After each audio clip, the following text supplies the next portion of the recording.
What is cracking, everybody? It's MegapiemanPHD here for Pixelbyte, and welcome to Skulls of the Shogun Bone-A-Fied Edition. Now, what is Skulls of the Shogun Bone-A-Fied Edition? Well, you may have heard Skulls of the Shogun before. The game came out about a year or so ago, but it was only about Windows 8 exclusive and on Xbox Live Arcade. Unfortunately, it didn't do too great on there, so the developer 17-bit, along with Plush Apocalypse and Buffalo Vision. By the way, I do have to say Buffalo Vision is pretty much the best name for any development studio that I have heard in a very long time. It is just a name that you can really be proud of. Buffalo Vision. It's amazing. Anyway, it didn't really work out too well for them to be only on those platforms, so they've finally been able to put another version out on PC, and this is the Steam version, which is available on Steam currently it's at a discount price for pre-ordering it for around $12, and its original price will be around $15. But the Steam version is the Bona-Fide Edition, and within the Bona-Fide Edition, you get some extras that aren't actually in the normal version of Skulls of the Shogun. Now, one of those things that you get is you get this monk right down here. The monk is the monks are the specialty units that are in the game. You have your basic units, such as your cavalry and your infantry, but the monks are specialty units that allow you to do a bunch of different specialty things and allow you to use magic. As you can see here, this monk does have spells. If I get close enough to somebody, I can actually teleport them by switching places, and that will stop them from being able to capture shrines by haunting them. That's what they were doing over here, to put this fire on top of them to make them mine. That's how you actually capture different things. You see this guy over here, he is haunting that rice paddy. So if you haunt them, they'll become yours, and you'll be able to use them. And by using the teleport, you can stop people from haunting. You can also use that to teleport any unit, any place, such as teleporting this unit here, which allows me to knock him back a little bit. Unfortunately, he was not close enough to the edge for me to be able to knock him off of the edge, but that is definitely one of the big tactics that you can use using the brand new Tanuki. Now, the Tanuki is not the only new thing with the Bona-Fide Edition. Actually, I might be able to knock him off the edge if I come up here and then attack him again. Or that could kill him outright. Either way, it's dead. The Tanuki is not the only thing that's added with the Bona-Fide Edition. Along with that are some more maps and a new single-player campaign mission. Now, they wanted to try to do something different with a single-player campaign mission to try to see what all that they could do with Skulls of the Shogun. From what I read on 17-Bit's webpage, it was really an experimental idea to see all the different things they could do with this game. And the idea behind it is, whereas all the other single-player chapters, you get different units for each individual mission within that chapter. The Forgotten Isles, you get specific units to use the entire chapter, and if you lose that unit is gone for the rest of the chapter, unless you're able to get more units by either haunting a specific shrine, such as the house shrine that is down there. That's the shrine that allows you to get more units. If you haunt that, then you can buy more units using rice. Rice is, of course, collected from the haunted rice patties that you have. You can use that to buy units. You can also use that in order to use bigger spells once they're unlocked. Now, this game is called Skulls of the Shogun for a reason, and that is because it really does revolve around skulls. As you can see here, defeating this enemy dropped his skull on the ground. If I go down here, I can actually eat and devour the skulls of my enemy.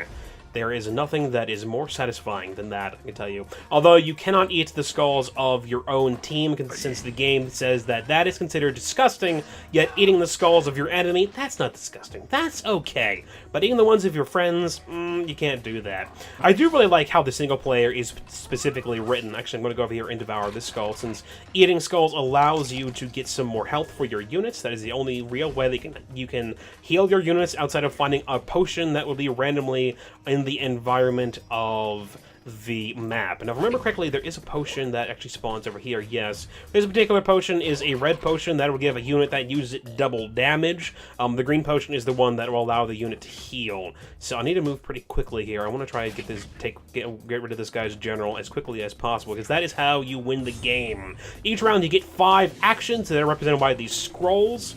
If all of those actions are used up, then you have to end your turn. You have those 5 actions to try to destroy units and get to your enemy's general. By killing the enemy's general, you then win the match. Both teams have a general, and the general is the only unit by default that can actually attack twice. That's right, he can do 2 actions, either 2 attacks, eating 2 skulls, any 2 actions that he's able to do, he can do them by default. Any other unit has to go into what is called demon mode in order to be able to do that. Now, how does a unit go into demon mode? Well, they do that by devouring 3 skulls of your enemy. If I go... Actually, no, I didn't want to do that, but it looks like that's what I'm doing anyway. I didn't actually want to haunt that. Okay. Well, let's go over here. I need to stop their advance. I'm going to hide in this bamboo so I get a little bit of a defense buff. My double damage will allow me to kill that guy pretty quickly. If I go over here, I can attack this guy because I'm at range. He can't counterattack because he's not a ranged unit. Units will, by default, counterattack. I'm actually going to take rid of this guy, and next round, I'm going to see if I can attack the general. It looks like that is going to actually be my last action for this round. Maybe not. Actually, I have one more action. Okay, let's kill this guy off here. I want to attack him. There we go. Alright, he is dead. His skull is now on the field, up for some eaten, and I can now worry about trying to move on to the general. As you see, if I move close to my units, this weird fiery circle that goes around them, that fiery circle is called a spirit wall. That will actually stop... It will stop knockback from happening and will block magic attacks or ranged attacks from any units that are behind that. If you create a spirit wall all the way across a specific section, then a ranged attack cannot hit a unit that is behind that spirit wall. And things that are in spirit wall are not affected by knockback, such as my red archer down there in the bamboo. Even though he's right next to the edge, if he were to be attacked, he wouldn't fall off the edge due to knockback because the spirit wall completely negates that. As you see over here, I have this big spirit wall going up. He's starting to move his units a little bit forward down this side of the field as I'm trying to push my units around the other side of the field. He did get himself his own monk. That is a lizard monk. That monk does some ranged magic damage. He also has his own Tanuki monk, which could be pretty bad for my units over here. But I do have a Tanuki monk over there. I did grab this shrine, which allows me to get another monk of my choice. I'm actually going to grab the Crow monk, because the Crow monk's main thing allows him to do knockback, and you can use that on any of your units. So if I go over to here to one of my units right there, I can use it on one of my units in order to push them forward a little bit so that they can actually move a little bit farther. You can use that on skulls if there is a skull nearby one of your units and that you want them to be able to eat it, so you can push it closer to it. You can also use it to knock enemies off the edge. But Devour that skull gives him 2 skulls, 1 more skull. He will go into demon mode, which allows him to do 2 actions per turn, similar to the general.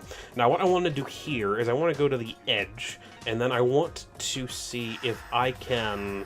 that is actually not within range, but if I go up here, that is in range. I actually might be able to hit his general from here, but I don't want to do that right now. I'll teleport that guy away. Yes.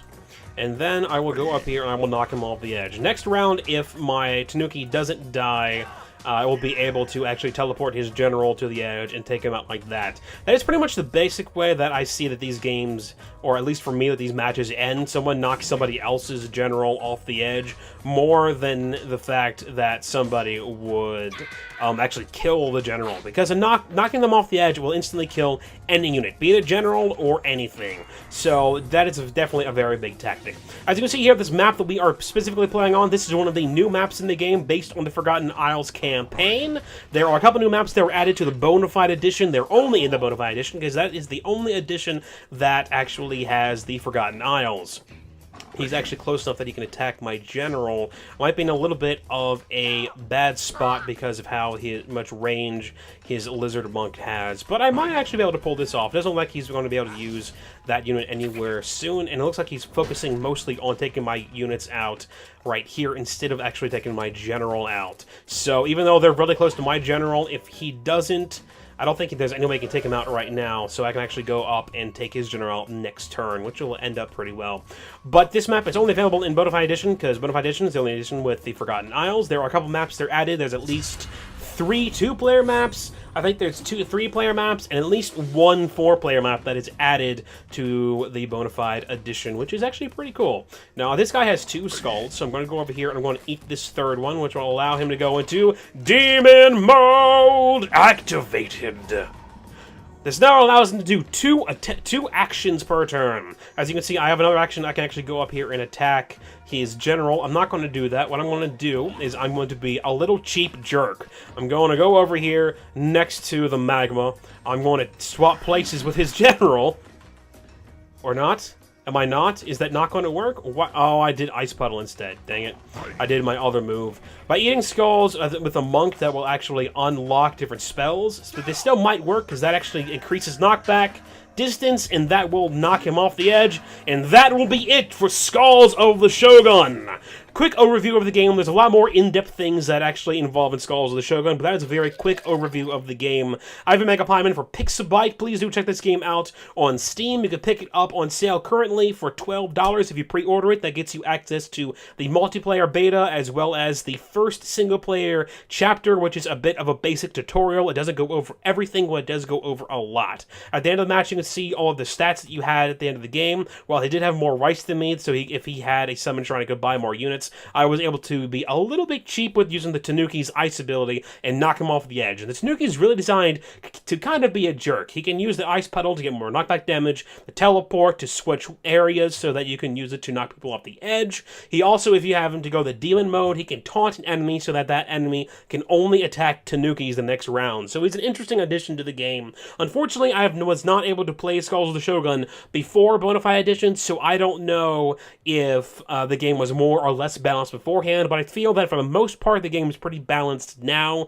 It's nice, it's fast-paced, mostly balanced. Some of the maps, such as this particular map, are a little bit unbalanced due to the fact that this map had that unit summon shrine on my side of the field, the bottom of the field, whereas it didn't have one on the top of the field. So while I could get it pretty easily within 1 or 2 turns, my enemy wouldn't have an ability to get that within 1 or 2 turns. But thank you guys for watching. I've been Megapieman for Pixabyte, your home for anything indie game. Please check them out at pixabyte.tv, and if you like what you see, consider subscribing.